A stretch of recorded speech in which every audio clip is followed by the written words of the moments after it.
Allah menjadi manusia ya manusia berkelamin lah. Firman Allah, sejak kapan firman Allah menjadi manusia? Firman Allahmu Ya sama berkelamin. aja di Arab gue juga bilang Allah. Kapan? Coba tunjukkan satu orang Arab yang mengatakan Bapak itu adalah Allah sebelum Nabi Muhammad lahir. Iya kan, Allah itu kan dulu al-ilah kan. Tunjuk. Kan dulu al-ilah. Ngomong. Kupikir Alitiani kemana-mana kau masuk koma-koma Kristen, kupikir belajar kau loh. Ya belajar Ya, ya. kupikir kan? ada ilmumu sedikit. Ya mana? Adalah. Hasil pembelajaran itu data mana? Mana? Makanya cari aja dulu kan al-ilah. Nggak ada kau, udahlah. Apa buktinya? Iya, kamu kan bahas-bahas. Udahlah, dengar saja, tak mampu memberikan ilmu. Aletea tak bermutu, tak berilmu, tak belajar, tak tahu apa-apa, tapi so tahu. Dia bilang bahwa dia mengatakan firman Allah itu adalah daging yang jadi manusia. Hei Aletea, jangan nipu-nipu, itu adalah himne Plato yang ada dalam kitabmu. Aletea, janganlah menipu, berhenti menipu kami umat Islam, kami tak gampang dan mudah tertipu seperti jemaat di gerejamu. Maaf ya Aletea, maaf ya Aletea, kami bukan umat yang percaya begitu saja. Apa kata pendeta dan kalian semua mengiyakan ketika Tuhan kalian mati di tiang salib menyelamatkan manusia? Itu mustahil. Tuhan tak butuh darah, Tuhan tak butuh kenapa nggak lagu itu ini, setan yang membutuhkan lagu Islami katanya tuh manusia. Aletea, jangan banyak bicara, lebih baik kau ngerep seperti aku saja. Kalau kau tak mampu buka kamera, kau silakan joget pakai tiang atau joget model ular lagi kesurupan. Tuh. Aku jelek. Berani karena mukanya kotak, hidungnya petak, karena tiap hari makan bak, tiap hari makan bak. Inilah Aletea, kerjaannya hanya banyak bicara tanpa tahu apa yang dibicarakannya. Aletea hanya modal kuat dan imani saja. Itulah Rifa juga nanti ya. makan babi dia ke surga. Kan kalian yang dihalalkan nanti diharamkan nanti dihalalkan. Nanti kalian makan babi di surga. Apalah kau ini, di dunia aja kami nggak dikasih makan mie dua, apalagi di surga yang ada-adanya kau. Aletea, ada-adanya kau Aletea. Kalian mau makan babi, kenapa nggak makan babi? Coba kalian kenapa nggak makan babi? Dia larang sama Allah. Iya, kenapa itu asbab nusulnya kenapa? Dia dilarang. Ada-adanya kau dilarang. Nah, kamu nggak tahu ternyata. Karena di dalam Al-Quran dikatakan bahwa itu kotor. Lo anjing, tanya, kau dilarang nggak makan kotoran? Sapi juga kotor. Sapi juga kotor. Sapi mana? Sejak kapan? Coba tunjukkan dalam yang kitab kotor imamat bahwa coba? Sapi kotor. Coba tunjukkan. Kotor bukan berarti najis bukan berarti kotor. Kau nggak bisa bedakan mana najis mana kotor. Udah aku najisnya kenapa babi najis?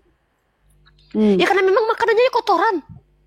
Nah, babi itu bukan diciptakan untuk menjadi makanan. Sorry ya, babi itu nggak makan kotoran. Babi itu makannya sayur-sayur. Babi siapa? Babi kau? Banyak ceritamu. Najis dan kotor.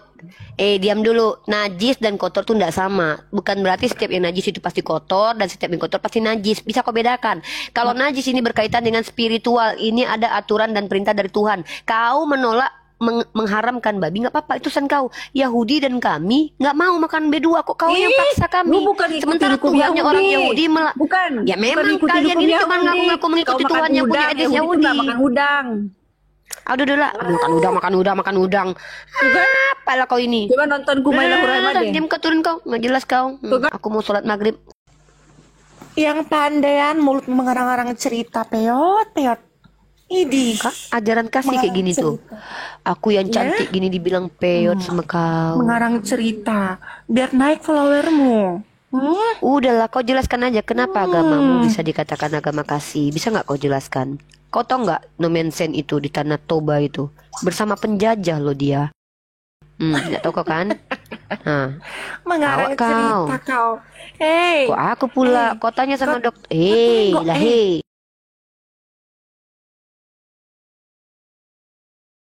kau baca dulu ya.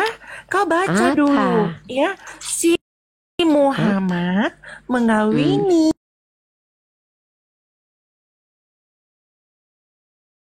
anak 10 tahun. Oke, ku kasih kau datanya. Nabi Muhammad itu bukan gak ada dasar, tapi kenapa? Karena Tuhan kau. Karena Tuhan kau nih, kau tengok Tuhan kau nih menikah nih. Boleh kok nikahi anak umur 3 tahun nih. Belajar kau besok-besok ya, Olan. Kau nggak pernah belajar kayak aku. Aku nih nggak berani menghujat karena aku belajar banyak nih. Oh Aku Tuhan tunjukkan kau datanya. Yesus, aduh. Ya susah kalau orang udah buta ilmu. Nah, seperti tengok. ilmu, susah. Diam Dikasih kau, tahu. berisik. Nih kau Nggak tengok nih ya. bisa. Apakah usia 9 tahun adalah batas minimal wanita Yahudi menikah di sinagog-sinagog yang diresmikan oleh para rabi? Enggak. Tuhan kau tuh orang Yahudi loh. Umurnya menikah boleh berapa? 3 tahun nih. Nih, ternyata kita akan mendapatkan batas minimal usia pernikahan wanita Yahudi dan disetujui Ya dalam hukum daripada agama menyimpang Yahudi. Tuhan bayang-bayang yang nggak jelas di mana batu yang disembah. Belum selesai Nah. coba ini kau bawa. Udah kau terima orang Yahudi boleh menikahi anak umur 3 tahun. Oh Tuhan, oh Tuhan, Ui, oh Tuhan. gimana ini? Gimana sih? Tuhan kau orang Yahudi kan? Tuhanmu orang Yahudi loh. 3 tahun loh. Nih, boleh menikahi anak umur 3 tahun. Ini orang Yahudi loh. Ada di dalam mana? Dalam ketanah ada, dalam halakah ada. Aku tanya kau dulu, Tuhanmu Yahudi bukan? Di mana Tuhanmu mengatakan nggak boleh menikahi anak umur 3 tahun? Coba. Batas Ini ya, pernikahan di Kristen Kalau berapa? orang mengarang cerita seperti ini, mendoktrin orang. Kau tunjuk agar di percaya kitabmu. dengan ceritanya. Batas pernikahan perempuan umur berapa? Maksimal. Allah banyak gayamu. Kau kesini tuh kusuruh mengajar, bukan menghujat kau. Mengajar Bukan ajarkan aku yang kau agama. hajari, hei. Bukan aku yang Kalau gitu pelajari. kau turun. Gak ada kapasitasmu bicara di sini tempat kita Mimpi bertransfer kau dulu, knowledge. ya. Ya udah turun kau sini. Turun kau yang gak ada ilmu kau. Kau pikir ada ilmu Udah kau. kau Pikir setelah jelek. menghilang kau belajar. Nggak taunya kau nggak belajar sama Cantik sekali. kau, tua bangka. Kalau jelek aku nggak mungkin tergila-gila Olan. adikmu sama aku. Tahu kau? Orang Yesus suka laki-laki ya? Itu kakaknya Yoga tuh kan. Iya, kau bilang aku jelek. Adik kau aja bilang aku paling cantik. Beribu-ribu bintang di langit aku yang paling cantik katanya. Kau pula yang bilang aku jelek. Kau bilang-bilang aku jelek. Seandainya orang di seborong-borong berbaris melihatku, glamarnya aku tuh satu-satu. Tahu kau? Bandingkan mukamu, eksotik mukaku. Jelek-jelek kata kau. Muka eksotik gini kau bilang jelek. Baik, payah orang pengen muka kayak aku loh. Udah lanjut. Ya. Jadi Olan tidak mampu menjelaskan alasan kenapa agamanya bisa diklaim sebagai agama kasih. Karena memang gak ada alasan. Kalau ada alasan tentulah mudah untuk menjelaskan. Aku contohnya. Kenapa Islam itu ajaran rahmatan lil alamin? Aku kasih data. Kenapa? Karena Islam itu mengeluarkan Eropa dari zaman kegelapan. Datanya sangat very clear, ya. Aku bisa tunjukkan data. Nah, nih. Pertama dari sisi peradaban, kedua dari sisi ilmu pengetahuan. Nah, ini kalian nih belajar kalian, baca. Jangan kalian malas baca. Ini nggak baca, banyak pula ceritanya. Udahlah salah-salah. Nah, ini aku tunjukkan kalian bagaimana Islam itu dikatakan agama rahmatan lil alamin. Ada aku datanya.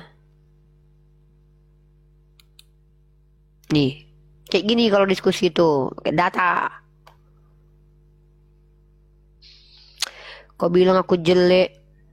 Seluruh orang di seborong-borong itu kalau dipilihnya antara kau dan aku paling cantik. Tau kau? Manis aku, aksiomanya aku manis. Bagaimana peradaban muslim mengeluarkan Eropa dari zaman kegelapan? Tau kau ini sumbernya dari mana? National Geography. Kau baca ini, tau kau ini? Gak bisa kau baca? National Geography Indonesia. Kau baca ini. Baca ini.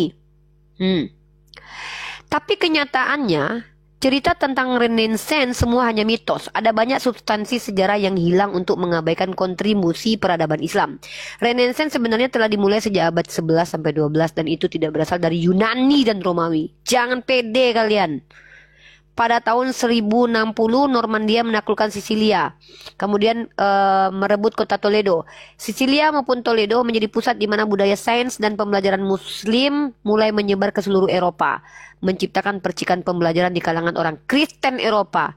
Nah, kalian baca ini ya, yang malu-maluinnya itu kalian sok-sokan selama ini ya. Ternyata E.J. Hollimer menulis hal tersebut sebagai kata pengantar dalam buku Richard Russell The Work of Geber New Edition pada tahun 1924, dikutip oleh Al-Hakam Weekly. Selama abad ke-12 sampai ke-13 terjadi kebangkitan ilmiah di Eropa dan para sarjana dari negara-negara Kristen melakukan perjalanan ke universitas Muslim, belajar ke kami kalian. Belajar ke Islam Kristen. Paham kalian? Kalau nggak ada Islam diginiin kau Olan. Kalau nggak ada Islam diginiin kau. Tahu kau? Ini patriark gereja ini loh. Toledo itu Hah. jaraknya dari Madrid itu sekitar 1 jam. Itu ibu kota pertama Spanyol. Dan Toledo itu kan dulu Spanyol itu kerajaan-kerajaan kecil, jadi di apa namanya? Toledo itu pusat pemerintahan, jadi banyak orang yang sekolah di situ. Jadi pangeran dari Ceuta kirim adiknya perempuan sekolah di Toledo terus diperkosa. Kejahatan tinggi di sini. Waktu dipegang sama Islam, Toledo itu hidup 3 agama di situ. Iya. Nah, lihat di sini ya. Ilmuwan pertama Inggris adalah of Bath menjelaskan apa yang dia pelajari daripada master Arabnya, bukan master Eropa, master Arabnya. Daripada para ahli Arab saya telah belajar satu hal, dipimpin oleh akal. Sementara Anda tertangkap oleh citra otoritas. Ini loh. Hey. Kalian sok-sokan kami adalah orang apa? Apa kalian kontribusi kalian berperadaban? Justru ketika otoritas tertinggi itu dipegang oleh gereja, itu membuat dunia gelap. Makanya ada istilah Dark Age. Jangan kalian. Ini satu lagi nih. Kontribusi lagi nih Islam buat peradaban. Kalau aku pakai data bicara. Nggak mau aku. Nggak pakai data kalau bicara. Kalian cuma menghujat. Menghina fisik kalian. Nah. National Geography. Fatima Alfiri, perempuan muslim. Pendiri universitas pertama di dunia. Hei. Ada kalian tahu itu? Ada kalian paham itu? Hah? Terus ngaku-ngaku pula kalian. Kami lo ajaran kasih. Giliran ku tanya, kalian ajaran kasih? Iya. Apa kasihnya? Kasih waris dosa kepada bayi-bayi. Hey. Hey.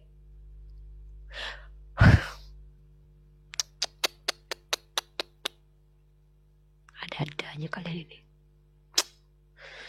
Assalamualaikum warahmatullahi wabarakatuh semuanya. Waalaikumsalam warahmatullahi. Perhatikan dulu biar ku jelaskan. Jadi yang 20 kenapa keluar janji itu? Tunggu, perhatikan dulu. Jadi selama ini kan Yosia melakukan yang benar di mata Tuhan dan tidak menyimpang. Blunder lah bang ini bang, aduh makin ditabur. Dengar dulu, kok makin blunder sih? Ya udahlah. Kan ayat 2 dia melakukan yang benar dan tidak menyimpang ke kanan dan ke kiri. Akhirnya keluarlah kata Tuhan. Aku akan memberikan kepadamu. Saya pikir kamu mau bawa Betul nggak? Gimana sih kamu menerjemahkannya? Ayat yang mana? Gini, Fulan, dengarkan dulu. Ketika Tuhan menjanjikan dia kematian yang baik, dijanjikan peaceful death, ya. Atas dasar apa itu? Itu kan akhir yang Dasar baik. dia melakukan kebenaran di mata Tuhan. Ayat 2. Dengarkan. Betul nggak? Dengarkan. Dulu, aduh. Ya. Silakan. Peaceful death itu janji Tuhan. Mata dia tidak akan melihat bencana. Dia tidak seperti yang apalagi Zedekia tuh dijanjikan juga kematian, matanya juga akan terjaga, tapi nyatanya dia melihat anaknya mati di depan matanya. Harusnya begini, ya, apapun ketika Tuhan sudah menjanjikan kepada seseorang, contoh apa yang dia janjikan kepada Daud begitu. Daud itu dijanjikan dia akan begini, dia akan begitu, dipenuhi oleh Tuhan. Betul tidak?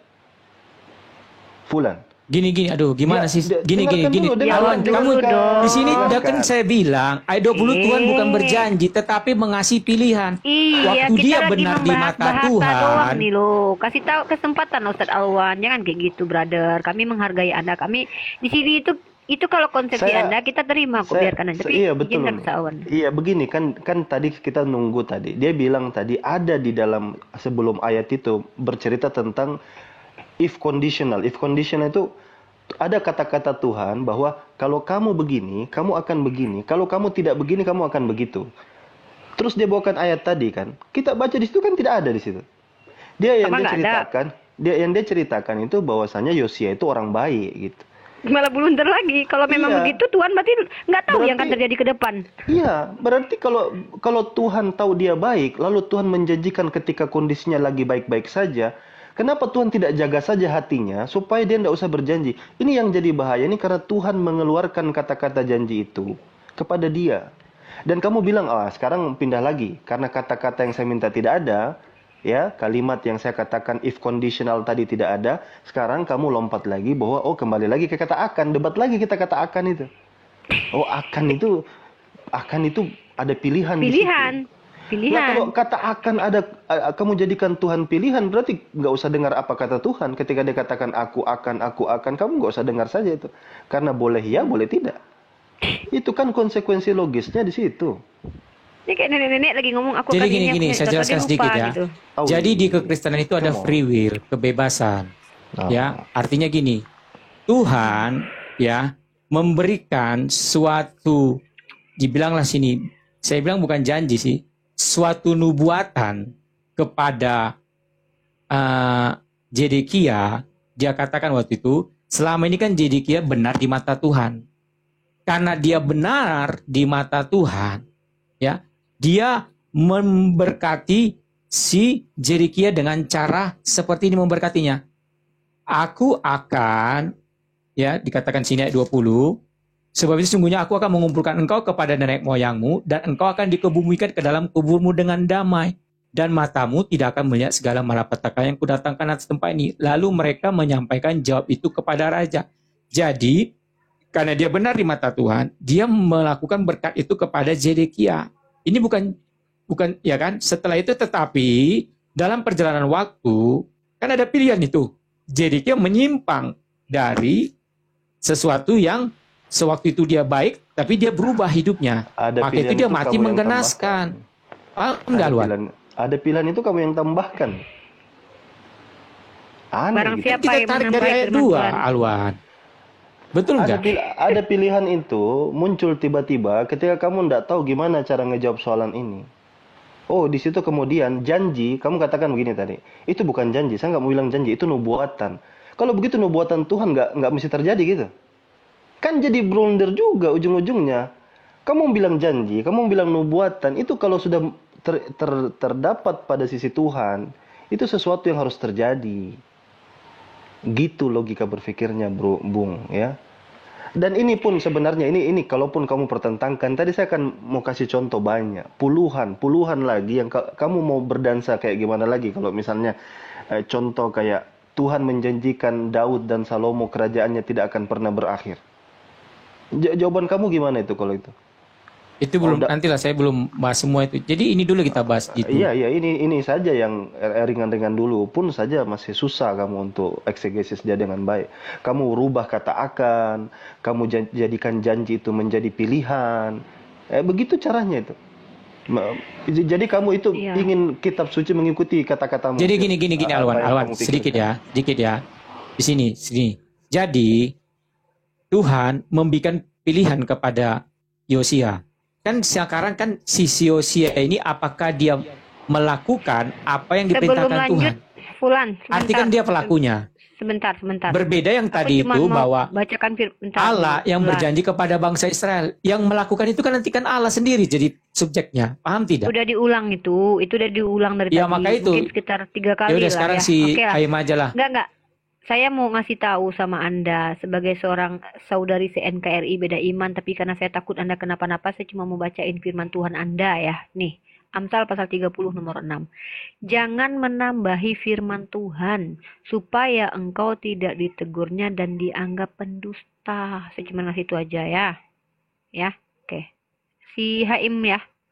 Haim, silakan Haim, mau nanya apa tadi? Silakan Aim. Udah ya. Setelah menunggu sekian jam. Aduh. Ya, silakan Haim.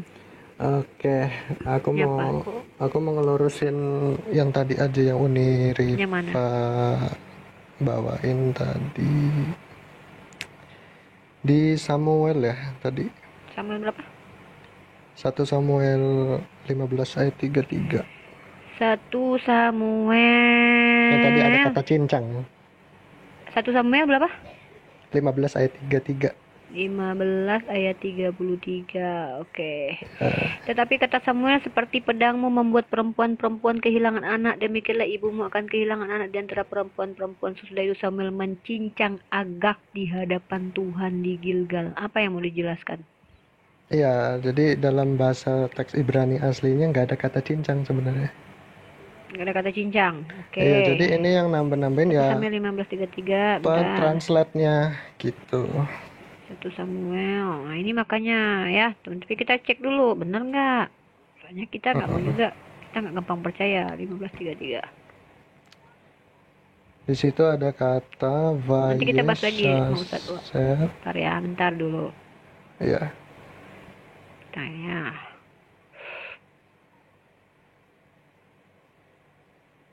Di sini diterjemahan semua. Memenggal, mencincang. Bentar. Kita di sini ada kata Adanya penggal. skakap, sauk, apa ini? Mencincang di sini. Dalam TB mencincang, Iya, kalau to TB have in mencincang. pieces, cut in pieces. Jadi bikin berpisis-pisis. Ya itu udah tambahan lagi. Sakap. Ini ada katanya sakap. Itu dari terjemahan mana? Ini di sabda.org Aku interlinear. nggak pakai yang dari situ sih. Aku langsung Pakai ke apa? teks Ibraninya. Tanakh. Teks Ibrani. Oke, Tanakh ya. Kita pakai Sefaria ya. 1 Samuel 15:33. Iya. 1 Samuel. Bingung juga kita ya mana yang betul yang dipakai ya. 15:33. Ustadz Awad mau menambahkan tadi Ustadz, saya sambil cari data. Lanjut aja dulu. Ini masalah cut in pieces ya. Ya, cut in pieces itu. Oke. Kita cari datanya dulu.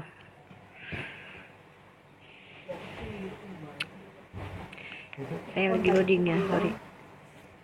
Di 15:33 tadi ya. Tadi ngebahas apa sih sebenarnya nih? Sebelum Ini masuk sih. kan kalau dalam perangnya kan sebenarnya tema kita tuh tentang peperangan Ustadz antara Islam dan Kristen. Kalau dalam Islam itu kan dilarang memutilasi, dilarang membunuh anak-anak, dilarang membunuh ini. Tapi kalau di dalam PL kan Tuhannya banyak sekali melakukan anak-anak dimatikan, semua ditumpas. Sampai tadi ada ayat si Agag ini dicincang-cincang gitu loh. Atau bahkan anak-anak disuruh dilempar dihantam ke batu kan? Iya, ada itu.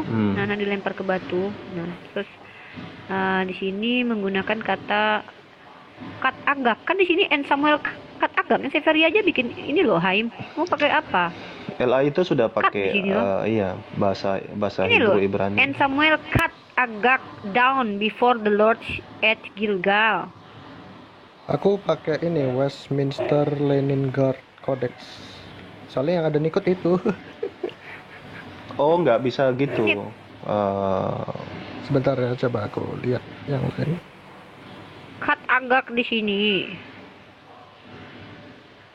Agag mana nih bentar. Interlinear itu cukup nih sebenarnya. Situ kan Iya, nanti interlinear ada jelas di situ cut, Iya. cut pieces, mengkat berpisis-pisis. Iya, cincang. itu. Cincang. Dipotong-potong. Gini lah, ketika kita bicara adab perang itu kan memang nggak ada nih. Itu kan kita sudah bahas kaitannya dengan budak kemarin kan, di mana anak-anak pasukan Musa sudah berusaha untuk menyelamatkan anak-anak dan perempuan, iya kan? tetapi tidak diapa-apakan gitu. Tapi justru Musa yang berlandaskan perkataan Balaam itu menyuruh membunuh perempuan dan anak-anak gitu. Betul. Jadi tawanan itu dibunuh. Tawanan sudah ditahan, disuruh bunuh oleh Musa. Kecuali meninggalkan anak-anak gadis perempuan itu. Saya pikir itu jelas sekali itu praktek yang tidak dibenarkan. Iya. Kalau dari yang saya baca sih dari bahasa Ibraninya itu gini. Vayesasef Samuel et Agag Samuel et Agag. Livnei Adonai Bagilgal. Enggak, di situ- Uni, sebentar Bang Haim. Hah? Maaf saya potong. Anda kan Kristen ya? Iya, tapi beda daripada umumnya. Oh. Ya, saya mau arahkan harusnya ke Septuagint, jangan ke punya orang Ya, Yahudi. aku nggak pakai Septuagint soalnya. Oh, teks Mesora. Ya, aku pakainya Tanakh sama Ya, Rapid Kadasha. Kenapa nggak jadi Yahudi aja sekalian? Berbeda. Ya karena jalurnya bedanya cuma di Karena kan pernah saya tanyakan sama orang Kristen, kitab Ya. Perjanjian Baru itu kan kontradiksi dengan kitab orang Yahudi kan? ya kalau menurut orang Yahudi sendiri ya. Enggak, yang tertulis juga. Anak Yakub yang dibawa ke Mesir itu, keturunannya itu kan berjumlah 70 kalau di Tanakh itu, bukan 75. Betul kan? Nah, saya belum baca yang itu sih. Di Kisah Para Rasul 7 kan dijelaskan itu. Anak Yakub keturunannya itu totalnya 70 yang ke Mesir itu. Lalu kemudian 75 menurutnya. Saya juga bingung 5-nya dapat nambah dari mana. Iya di Mesoret itu jelas 70. Gitu ya. Nih ya. Kenapa nanggung jadi orang Yahudi? Berbedanya gini sih, karena kalau saya itu mengakui bahwa Yeshua itu adalah sang Mesias gitu, sang Masiah yang dinantikan. Gitu Tapi aja sih posisinya? bedanya. Tapi Posisinya sebagai apa? posisinya maksudnya Dia sebagai Mesias apa? sebagai apa? Mesias seperti yang dipahami orang Yahudi atau Mesias seperti yang dipahami orang Ya. Kristen? seperti yang dipahami orang Yahudi. Oh, Ebionet Berarti- modern, Uni. Ebionet modern. Iya. Ebionet. Dan ini berarti bisa apa namanya? HM ini menganggap dia manusia ya, bukan Tuhan ya. Nah, jadi ada banyak pandangan ya untuk mengenai ini. Bahkan ada Rabi Judaism pun itu berkata, kita boleh menantikan Masiah yang sifatnya bukan ilahi. Nah, ternyata mereka selama ini menantikan yang sifatnya ilahi. Bentar, sifat ilahi ini adalah ilahi gitu. Iya, bagian dari Elohim sendiri. Siapa yang berabi mana itu? Rabi siapa ya? Rambam atau siapa itu? Saya lupa. Coba nanti saya lihat di Iya, saya Sefaria lupa. itu coba. Saya nggak bisa percaya tuh nih. Ya Rambam kalau gitu mengatakan kita susah untuk. Bukan Rambam ya, mengatakan ada Mesias Makanya yang ilahi. saya nggak bisa yakin Ayo. juga nyebut nama itu nggak bisa yakin. Jangan Rambam loh, Halo, ketinggian tuh. selamat malam. Ya nanti Nabi Palsu saya mau dengan Haim dulu, hargai teman Kristen kalian. Jadi gini, Haim, Ya. pertama ya ketika menyebutkan nama tokoh, tolong kutipannya itu harus sesuai. Pertama, kalau tidak ada kutipan, footnote-nya pun boleh biar kita cross check. Nah kalau kita Ya. ketika ini kan kita merujuk kepada literatur yang diberi, apalagi ini berkaitan tentang pernyataan yang cukup bombastis yang Ya. bertentangan dengan kebiasaan. Orang Yahudi itu tidak pernah menunggu Tuhan yang turun, tetapi menunggu apa? Menunggu Mesias yang adalah Ya, betul. manusia yang memiliki keturunan. Rambam itu sekelas Imam Syafi'i, Imam Ahmad bin Iya. Hambal. Wah, Kita kalau lihat bisa- ya. Saya tahu itu bukan imam, maksudnya rabi yang menuliskan itu di tahun 100-an. Tahun 100-an itu yang nulis. Nah, Rabi apa? ya Rabi Judaism, saya lupa namanya. Menunggu Tapi saya Yesus ingat sebagai tahunnya. Tuhan yang turun. Bukan Yesus, dia nggak ngomong Yesus. Yeshua sebagai Iya. Mesias ini adalah Tuhan. Di mana itu di perjanjian lama Bukan. Mesias ini pernah Bukan. diberikan gelar kepada Tuhan? Ya, Rabinya Mesias yang tidak. ilahi. Mesias Iya, ilahi iya katanya. betul. Ya betul. Enggak, gini. Nggak apa-apa sih Ustadz Alwan, karena Musa juga Elohim kan. Kalau memang perspektifnya gitu nggak apa-apa. Gini, Tapi yang ini harus diluruskan secara sejarah biar orang paham. Logos itu tidak ada pernah ditafsirkan dari memra orang Yahudi. Logos itu diambil daripada Helenistik Yunani yang dipinjam jauh hari sebelumnya oleh pagan, mulai dari zaman Pitagoras lah. Jadi kalau kita kaitkan logos dengan memra orang Yahudi lalu kemudian diartikan sebagai Mesias yang nanti ilahi, that's kind of impossible kata orang itu. Berat banget itu. Nanti pasti ada orang bilang gini, ada orang bilang begitu. Kila wa qala. Lanjut Tony. Iya, paham. Ya gitu, Haim, tapi nggak apa-apa. Saya juga cukup kaget ya kamu tidak menerima Septuaginta, karena sebagian scholar Kristen percaya bahwa bahkan Yesus ketika menginjili itu menggunakan Septuaginta, karena memang Septuaginta lebih dulu ada dibandingkan teks Mesorah yang ada ke abad 9. Sementara Septuaginta itu sebelum Masehi sudah ada, tapi kamu menolak itu, it's okay, nggak apa-apa ya. Kita kan diskusinya ini aja gitu. Tapi kembali lagi, ketika kamu menyatakan Rambam atau mengutip, ya saya minta tolong datanya Ya, harus ada. makanya saya nggak bisa bilang bener itu namanya gitu. Iya, iya. Ya, it's okay lah, tapi yang penting kamu sudah dapat wawasan dari Ustadz Alwan ya. Kita juga menggunakan dalil akli. Dalil akli maksudnya ada cara berpikir gini. Kalau memang, nih kita bicara ini aja. Kalau memang ada orang-orang Bani Israel yang menunggu Tuhan yang turun ke dunia, maka tentu mereka yang lebih berhak mengatakan seperti itu. Kalau kita bicara ilahi ini yang seperti apa? Karena Musa juga bergelar Elohim, tapi tidak ada orang Bani Israel yang mengatakan bahwa dia adalah manusia ilahi gitu. Iya betul. Cuman dalam pemahaman orang Yahudi ya, yang saya pelajari bahwa mereka menantikan sosok Masyiach yang diutus oleh Tuhan. Itu betul. Nah, ya. Itu betul. Tapi bukan kategorinya seperti bukan kalian. seperti nabi. Itu di mana penjelasan seperti itu? Tetap saja bukan Tuhan seperti pemahaman Kristen, bagian dari Tuhan yang menjelma jadi manusia, seperti yang sudah diceritakan Ustaz Alwan. Iya. Maksud saya tuh apa ya?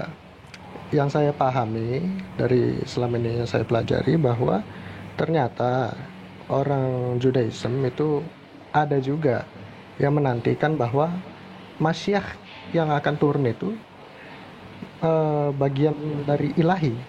Nggak ada. Ebionet itu adalah orang Yahudi yang pertama. Iya, ini sejarah loh ya. Ebionet itu orang Yahudi yang menerima Yesus sebagai sang Mesias. Tetapi tidak menerima Yesus ya. Tapi tidak menerima ada ilahi-ilahi dalam dicek aja, ketik aja, googling aja Ebionet itu aja.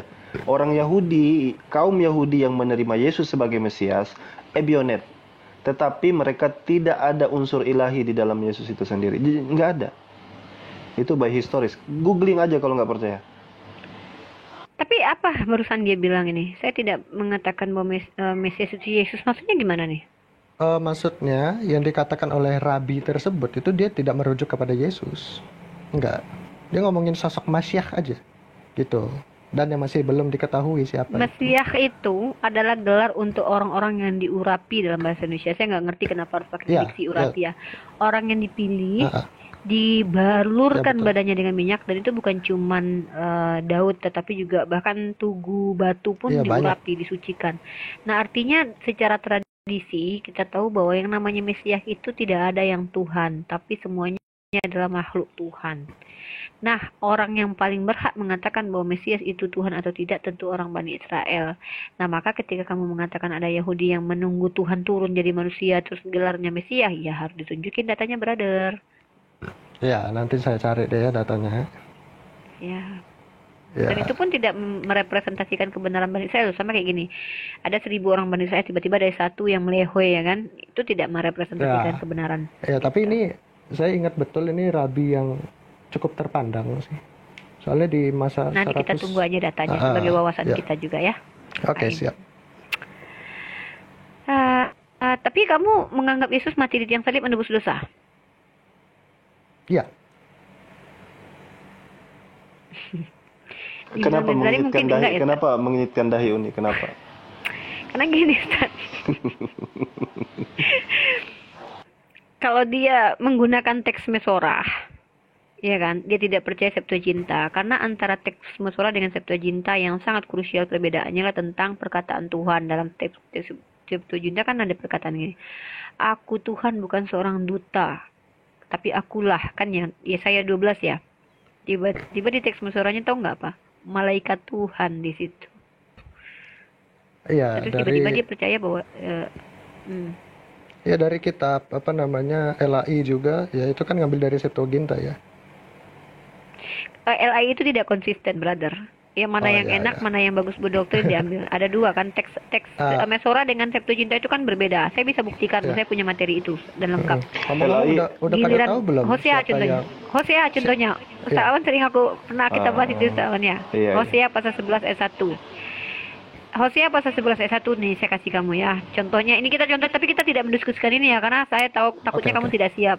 Saya tidak mau mendiskreditkan kawan-kawan Kristen ya. Ibarat kata seorang saya menjengkal ilmu kalian, tidak. Saya pengen kalian di sini punya marwah juga sehingga kalian nyaman di komal saya ini untuk diskusi ilmiah.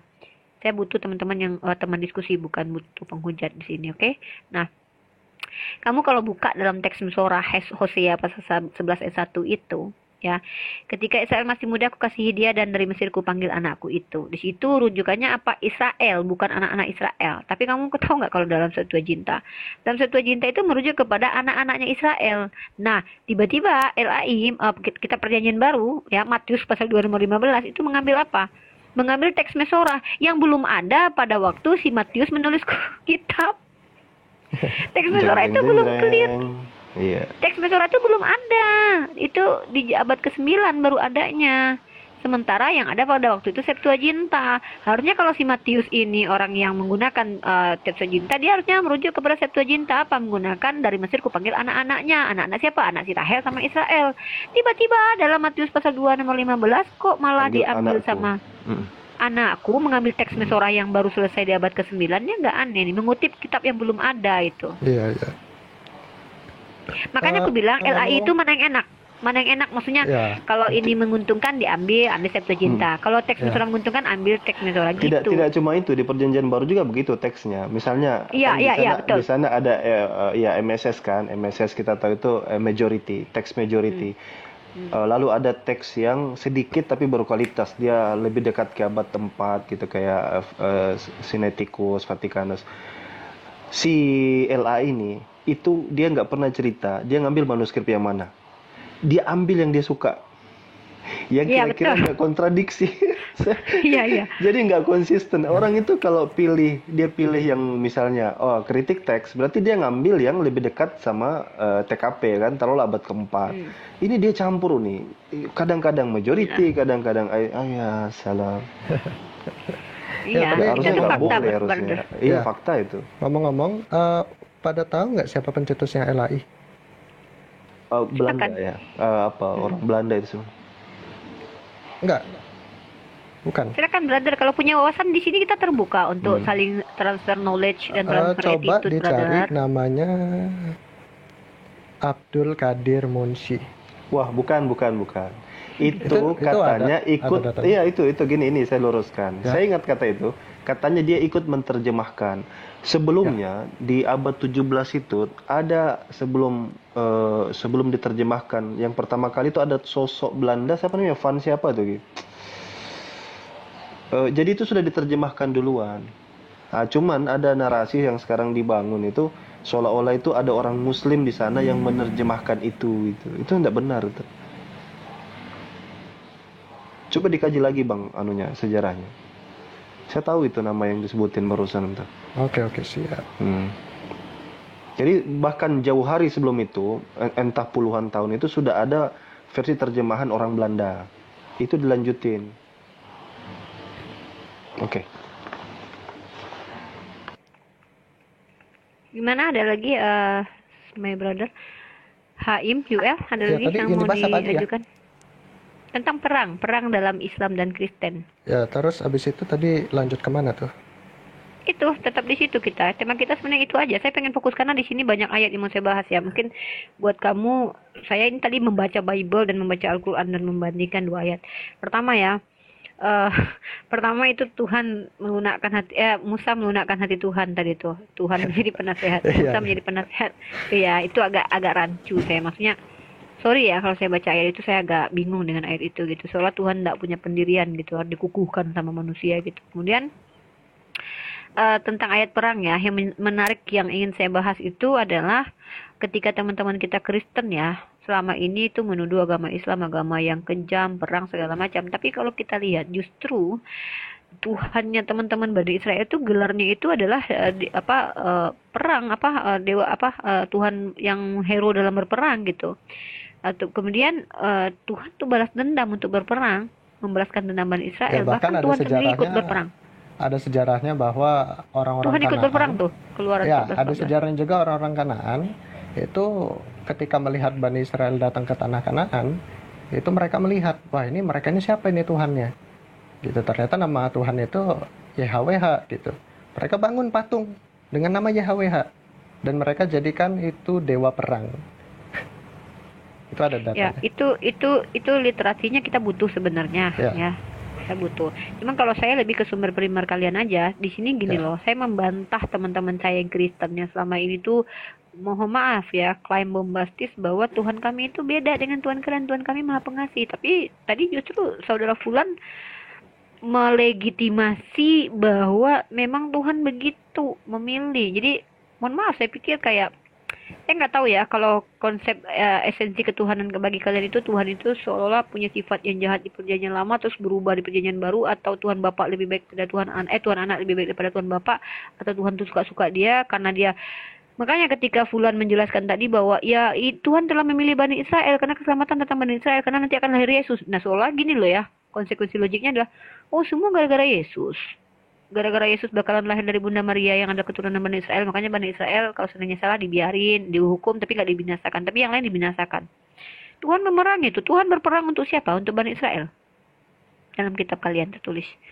Baca di dalam Keluaran 17, kemudian bahkan menghukum Bani Israel, suku Amalek turun temurun gitu.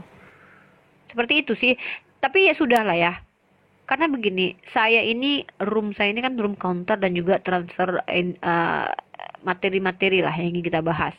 Saya ingin kita fokus, saya ingin membuka kesadaran kalian bahwa kalau kalian menuduh agama Islam, tolong baca kitab suci kalian teman-teman gitu. Bahkan kalau pakai pemahaman oneness atau Mikana, justru yang Tuhan yang kejam di dalam perjanjian lama itu ya Yesus. Mau pakai doktrin apapun kalian tidak menghilangkan kekejaman Tuhan dalam kitab perjanjian lama yang realitasnya ada gitu. Bahkan kalau kita bicara tentang perbudakan dan perang, anak-anak dijadikan budak dan yang perawan nggak boleh dibunuh, yang sudah Ustadz, pertanyaan aku satu, Ustadz, boleh nggak aku nanya Ustadz? Coba Ustadz kasih aku wawasan. Boleh. Ketika Tuhannya teman-teman Israel bilang begini ya, yang perawan dibiarkan, yang tidak perawan dibunuh. Apa disuruh cobain atau disuruh tes gitu ya? Maksudnya kok tahu dari perawan atau enggaknya gimana coba? Saya juga nggak tahu nih. Itu memang berat. Seperti halnya harus mengumpulkan kulit khitan berapa banyak ya yang dibunuh untuk mengumpulkan kulit khitan sebagai dikalungin kali nggak itu kulit khitan terus dikalungin dipasangin di leher mungkin biar nggak hilang. Sebagai dowry ya. Jadi sebagai ini kan? Ya, mas kawin. Saya nggak tahu gimana menjadikan. Ya maksud aku tuh otakku tuh melanglang buana gitu kan. Waktu itu Tuhan suruh yang dibunuh yang ini aja ya, yang nggak perawan ya, yang perawan biarin tuh. Dari mana dia tahu apa di koel-koel? Duh, maaf ya aku kayak otakku langsung itu perempuan cuma dipegangin gitu ya. Astagfirullahaladzim ya Allah, maaf. Tapi pembalasan Tuhan itu yang memang problematik karena tidak semua dapat imbasnya. Tidak terlepas juga hewan-hewan yang hewan ternak. Saya kerap kali bertanya apa salah bayi dan hewan ternak itu, kenapa harus juga kena. Saya mau pengen bertanya. Oh ya, Nabi palsu. Silakan. Silakan. Apakah Ibu Rifa setuju jika kamu punya anak 9 tahun dihembak sama kakek-kakek? Oh, ini cerita tentang Maria dengan Yusuf ya? Maria 10 tahun Yusuf itu, Maria 12 tahun. Bahkan Ribka dengan Ishak 12 tahun itu nikah. Ketika Muhammad itu dihembaknya si Aisyah itu di umur 9 tahun. Iya, boleh saya jawab ya? Ngerti sampean? Iya. Bro. Bacanya kok menikahi gimana anak kalau saya. Kamu umur 29 tahun dihembak kayak gitu? Maaf ya, aku gimana? lagi nggak naikin hewan. Aku jawab ya. Biarkan aku menjawab dong. Tapi kamu di bawah karena kamu tuh kayak Dogi, nggak berhenti-berhenti. Seandainya Nabi Muhammad sekarang ini hidup bersama saya dan meminta anak saya untuk jadi istri beliau, andai saya tidak punya anak, saya buatkan anak. Bahkan saya yang minta, ya Nabiku, mohon dengan sangat, aku belum punya anak perempuan. Tunggu Nabiku, jangan wafat dulu. Aku mau bikin anak dulu, mau aku bikin anak perempuan, akan ku berikan anakku kepadamu walaupun umurmu 1000 tahun. Asal engkau ya Nabiku. Aku ya, aku. Kalau tolong ya Nabi Muhammad SAW jangan meninggal dulu. Umur Nabi Muhammad sudah 100 tahun. Aku ingin punya anakku punya mertua, punya suami. Duhai engkau Rasulku, aku ingin engkau jadi menantuku.